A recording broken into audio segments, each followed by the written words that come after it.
Hello, good afternoon. I'd like to thank the Games for Change for the invitation, all the staff here, thank you, and all the people here and the people in internet in Brazil. Well,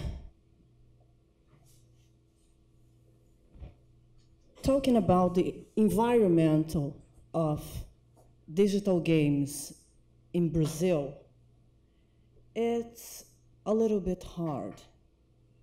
We have a very short history mapping the digital games sector. In 2014, the first Brazilian roadmap of the digital games industry was made by BNDES. It's the bank, the National Bank of Brazil, that works about economic and social development. They create a new and important data and analytics of the games industry. It was the first one, and it was dedicated most of all about serious games and online games. They started also the public policies debate about digital games. Because, for example, we have around 100 schools just of graduation schools of digital games. We have an incredible networking of companies working on digital games and independent gamers there. So this research always also pointed to the triple helix approach between government, universities, and stakeholders. But where were the games for impact? Unfortunately, thank you. Unfortunately, they didn't have enough data in Brazil to support a research about games for impact. So they reported there's a small market, public policies dependence, low profitability. Yes, it was a reality in 2014, but not now. Even recognizing all the externality and the benefits, games for impacted industry was out of this research. Okay, but in this map this map ignored the value of gamification as a strategy designed to engage citizens for local, national, and global problems, building intangible assets and dynamic capabilities. For example, in Brazil, recently, we had a huge environmental fact of mining industry. It caused damage for 4 states, more than 80 cities, and an incredible passive.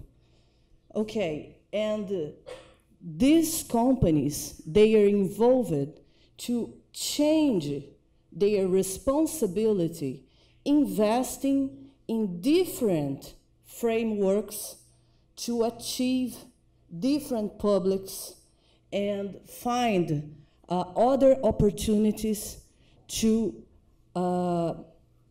make different kind of, how can I say, Gilson. Oh. to make different kind of products and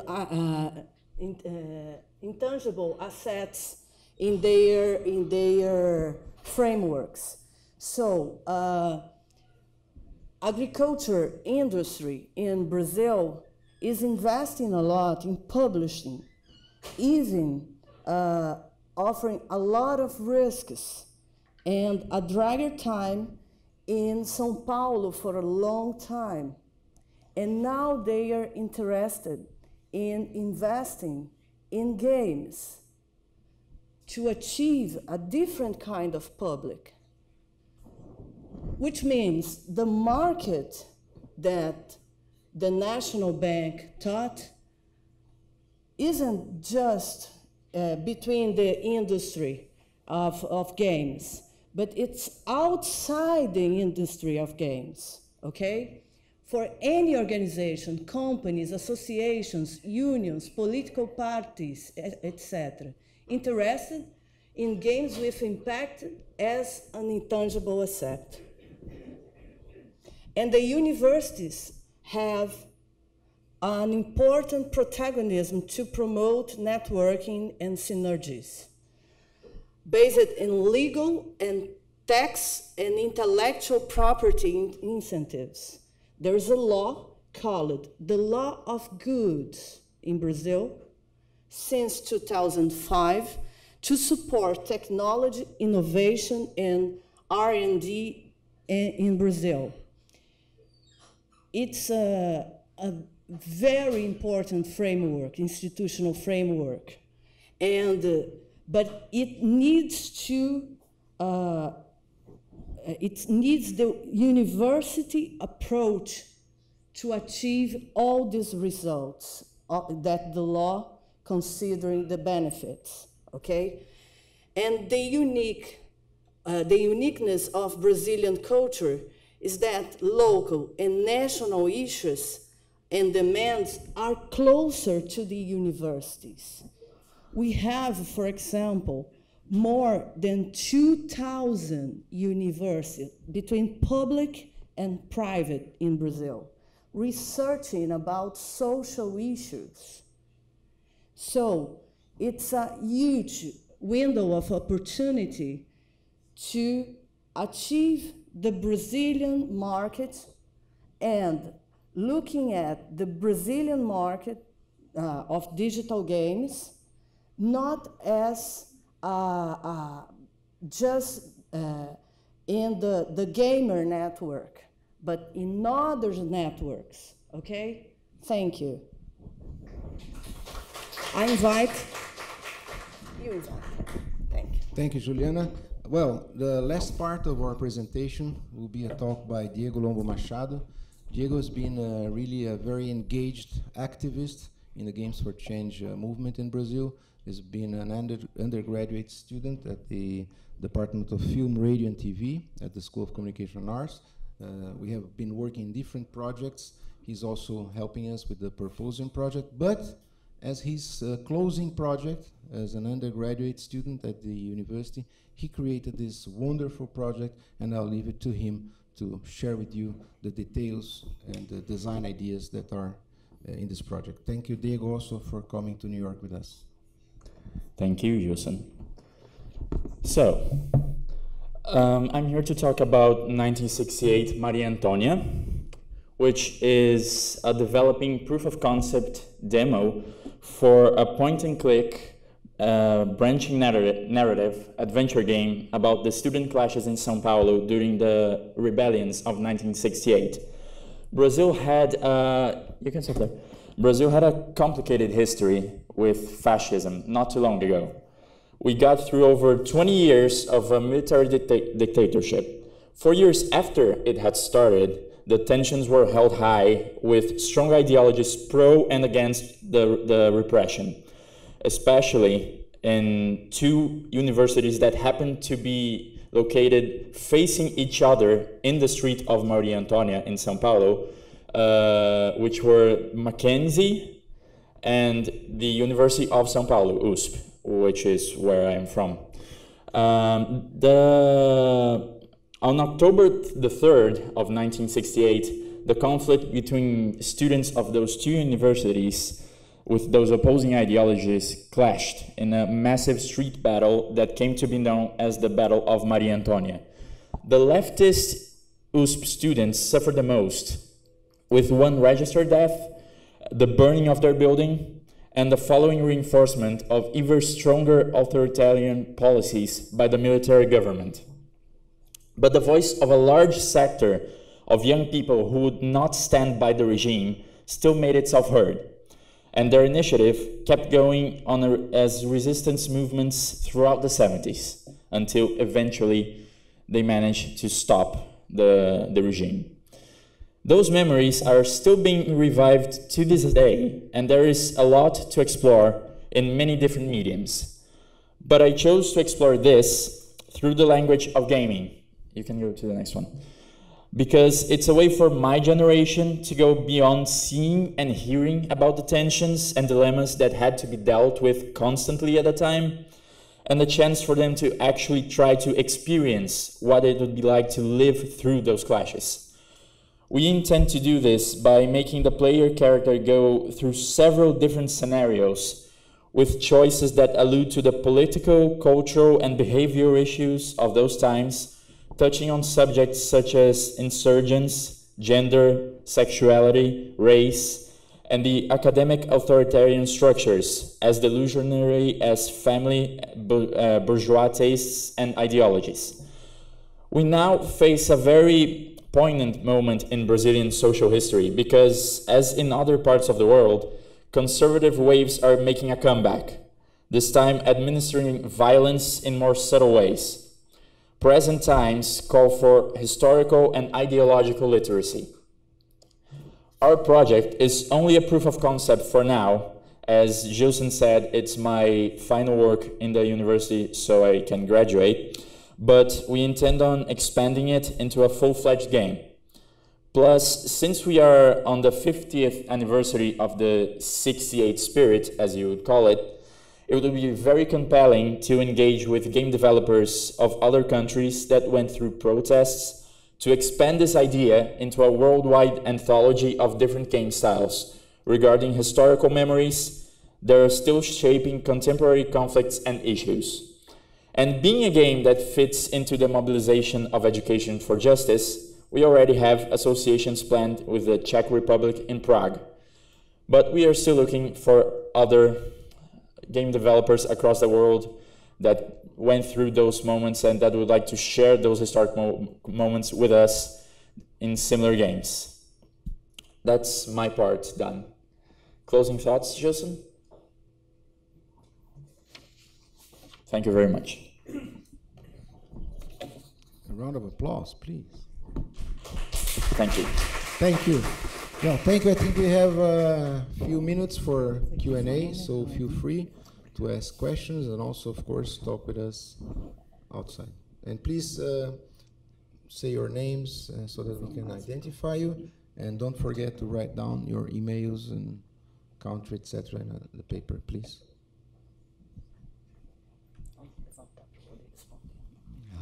Hi, my name is Roberto. I came from Mexico. I was thinking about doing games for change in Mexico, but I don't know, what do you suggest? I think Latin America is, we should be all countries represented. Should we start as a country? Can we join your group? Can we start doing things together, or what do you recommend we can do from now on about that?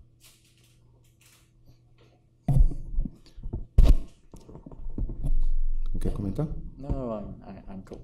Okay, so I'm not sure if I got everything right, but we can talk more at the cafe. But anyway, I think that well, it's been a really difficult cycle for Latin America over the past years, especially the last decade.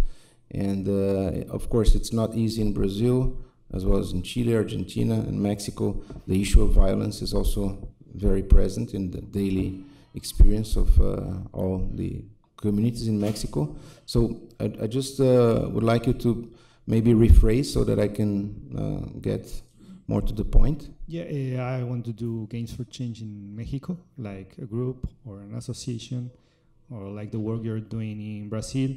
But what would you recommend if we do it as a country, or we should join, or what can we do from now on? Well, the one positive thing about Games for Change is the openness.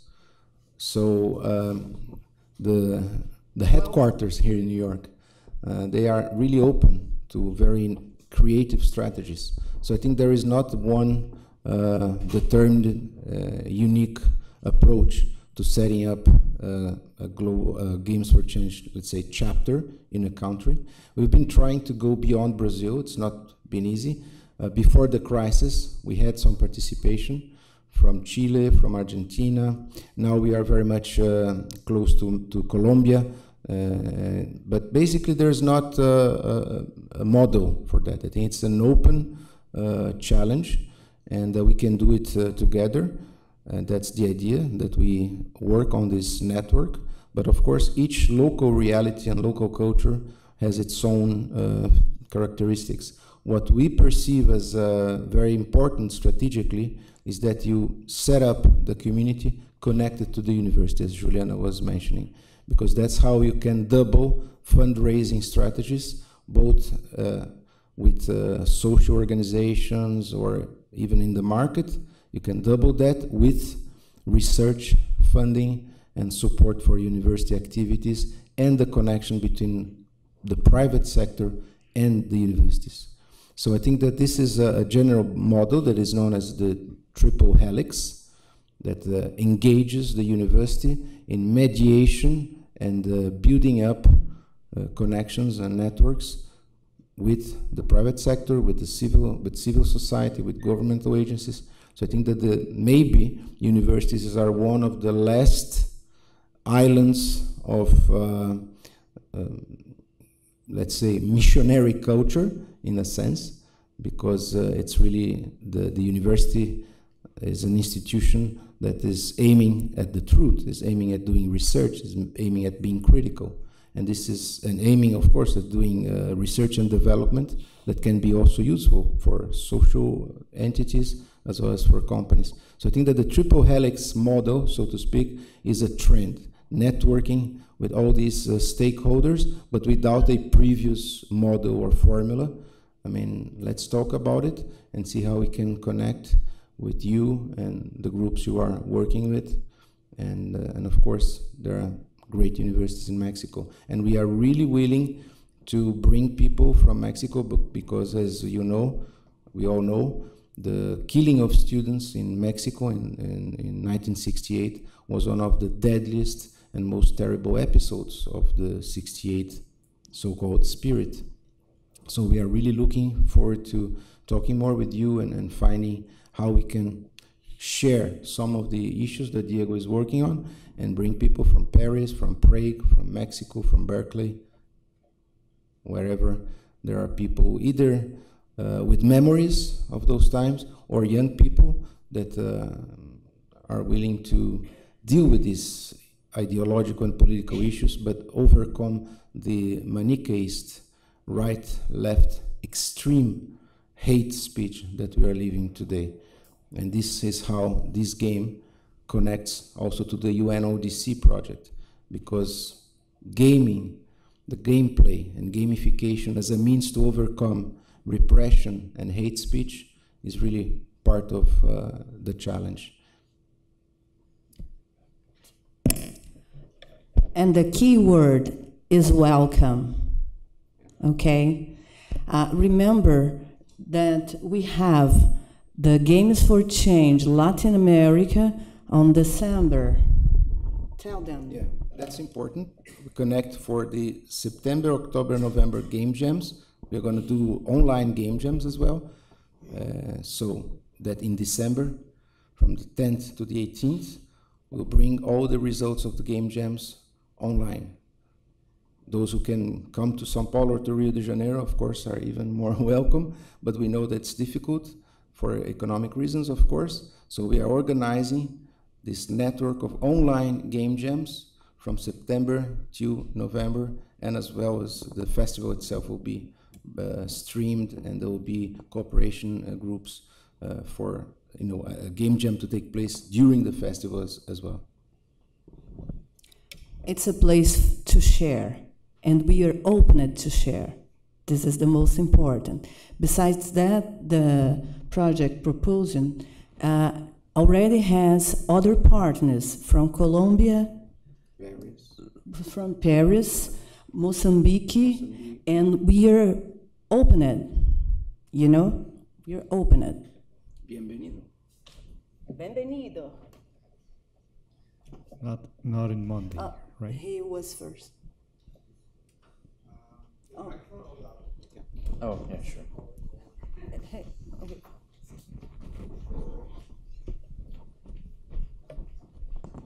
Thank you. My name is Thomas Lilge. I'm heading the Game Lab Berlin at the university, Humboldt University in Berlin. And I had just recently been to Brazil. What a great country. I really fall in love. I was there because I gave workshops for the Goethe Institute. I don't know if you have been in touch. Goethe Institute. Maybe you don't know it, but... the German Language Institute? Goethe. The Goethe Institute? Yes. Yeah, yes. sure. Yeah, and I mean, they are pretty involved in games, whether it's in Latin America or Europe or all over the world. So maybe we can connect, because I know that they are really active. We are planning something for 2019, which has like a direction in terms of Alexander von Humboldt. So, but this will be connected to games. It's not your topic right now, but maybe it's interesting anyways. Yeah, and also I am part of the Humboldt Forum. I don't know if you heard about that, but this huge building which is right now constructed in Berlin, and it shall be a forum for the entire world. And as I'm heading the Game Lab, I'm interested in make it more playful, open it for the gamers and things like that. So I think maybe we can just talk afterwards about the opportunities. Wunderbar. And yes, we've been talking to the Goethe Institute. I participated in their latest Game Jam in São Paulo. I was a keynote speaker before the Game Jam, discussing the idea that was emancipation. And we are talking to Jean-Raphael Tonseac, who is an active game designer, and he's been in charge of consulting with the Goethe Institute in São Paulo for game jams. So we've talked last week, and we are waiting in the next couple of weeks to go into more details and fine-tune with the Goethe Institute. That would be really great if they come on board. That would be really nice. It's a very progressive institution, and I'm myself enrolled in their library, so I'm always using their German learning materials. It's wonderful. And if you go into the Goethe Online, which is their library, there are lots of little games and gamification processes for learning German. So I think that the Goethe Institute is really outstanding in terms of pedagogy and innovative practices. And let's hope that we will meet and we'll have game jams in Goethe sites, not only in Brazil, but all over the world. There are about 200 libraries connected to Goethe Institute all over the world. So let's hope for the best. We are already talking to them, and join us. We're gonna really do this together. Hi, my name is Iris Cullen, and I'm with a company called Do Good Artist, and we're located in the U.S., but we also have a really strong presence in the Caribbean, in Puerto Rico and the Dominican Republic. And we've been recently developing a virtual reality experience. We have a prototype for a virtual reality experience that addresses human trafficking. And this is a global issue, and it's particularly geared at Latin America. And but my question is, as we've tackled subjects that are, very, very strong subjects and so forth, how do you feel like, and as you continue to develop your projects that are very much socially based, and as you expand from Brazil outward, and there's there's a lot of different political climates and very charged political climates in Latin America. How do you feel like the climate is to receive games like this, or propaganda, any type of kind of social justice movement, including these games? How do you feel like that is going to be received? And are there any inherent risks that you see with that?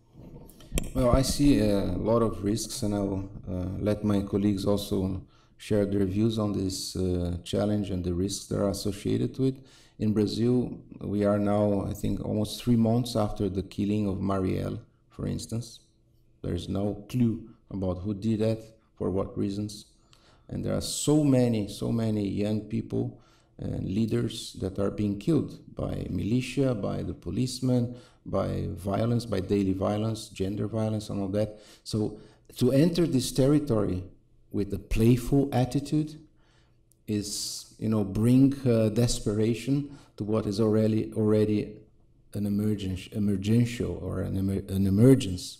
So it's really difficult. I think there will be lots of risks. For instance, in Rio, one of the so many episodes, a group of young teenagers, they were just doing cultural work, but they were not totally validated by the drug lords, so they were killed, and that's it. So it's really, really dangerous. I've been to slums several times talking to local leaders, but what I think is that the key to not avoiding risks, but to overcoming the fear is really to bring the children and the youth to the fore, because isolated groups are at risk. But as you know, a dream that is dreamed together becomes reality. So what we think is that the playful attitude can stimulate imagination, and with imagination we can create another world. But I think this is mostly a challenge for teenagers. That's one of the issues with the UNODC. We know that for little children, as you said, it's too heavy an agenda. And for the older guys, it's too late. So the teenager is really the ideal moment for us to address these issues. But as we know, the teenager is also the most unstable and anguished being on earth. So it's really full of challenges. It's not only about distributing a game product, but treating game as a service, game as a social service, and then engaging local youth, mainly in schools, but also NGOs, to take the lead and count on universities as both a moral and intellectual ballast for their actions and their projects to gain more visibility. I found that highly effective to work with the universities, and they've participated with us in this. Yeah. My take on this is that I believe that the public that is more right-leaning, more conservative, and doesn't like to talk about those things, the public that is against that, there is probably not much we can do to convince them. The general public that is more interested in learning this, they are going to come, and nonetheless. So we need to make the people that are in the middle interested. And I'm a firm believer in tangential learning when it comes to social impact in games. I know that later today, the Assassin's Creed people are going to talk about the Discovery Tour for Origins. But even before they started actually doing something that was solely aimed at schools, I know that a lot of people, myself included, started going out and into searching more about the history, the historical settings on which those games were placed, just because they found it so interesting that they had to go and research and learn more. And even through playing, some of those points got really into their heads. I remember a friend of mine who played Assassin's Creed 2, I believe, which is set in Renaissance Italy. And he said that when he traveled to Venice, he was able to get through the city without a map. Because even though the game wasn't actively stopping to say, okay, this is the map of Venice, this is how where everything is. Just the fact that he played it for so long and was so invested during all those tens of hours made the map ingrained inside him. So he could just walk around the actual city like he was basically living there for a couple months, because he, in a way, was digitally. So I want to do the same thing with Maria Antonia. I want the player to see all those issues that are being addressed and remember them on a daily basis after that. Maybe he hasn't really thought about race issues or gender issues or sexuality issues, and even though he is going to see them through the lens of someone who lived 50 years ago, he is still going to be able to come out of this thinking about how those 50 years impacted on those issues today. That is my belief.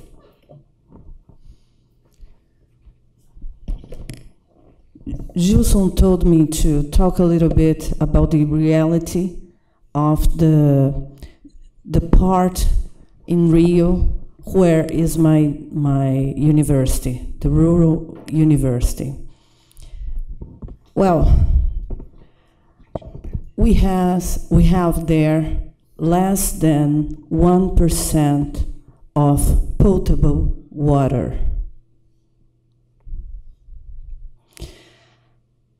The household income of a family of 5 people a month, it's around $500.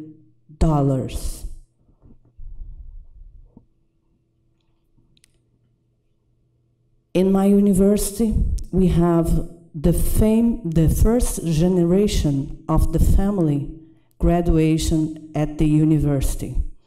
More than 150 policemen living in that area was killed just in 2080. But in the same part of Rio, we have the main industry of petroleum, of services, of materials, constructing materials. So it's a huge asymmetric space of everything. And the university is changing the reality in this area. I can talk about my course. I'm a law professor there since 2010. Our students, we have 5 classes graduated, and we have 100% approved in the bar exam in Brazil to work as a lawyer. But in Brazil, just 10%. In my place, 100%. This is the whole of the university in this area. And we use simple tools, sometimes games. We don't have any digital law game. I'm in this postdoctor to improve this, to achieve this. Okay, thank you.